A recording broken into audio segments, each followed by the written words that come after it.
Hi, friends. This is Pastor Harley from the Broadway Church. I'd like to read to you from Ephesians chapter 4, verses 4, 5, and 6.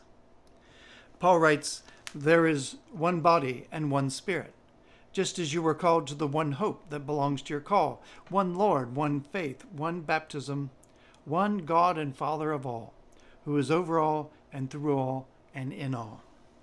Now, Paul has been writing both to Jewish believers who were versed and raised in the stories of the Old Testament, the kingship of David, the promise of the Messiah, the law given on Sinai. But what Paul is also talking to is Gentiles who have now come into the church, and they're coming from a pagan background. They're ones who have just now realized, well, I've heard of all these other gods, and even now people are worshiping the emperor as God, but there is one God who is over all. I've seen the evidence of the massive humanity and so many differences from place to place and nation to nation, but there is one God and Father of all.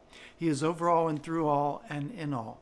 Paul is saying this so much in such a way that you wouldn't even have to know yet the Old Testament to understand what God is bringing.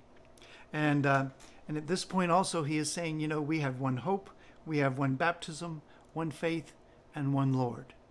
This is the calling to which we're called. This is the life, included in Christ that we're to respect as a life that is done together.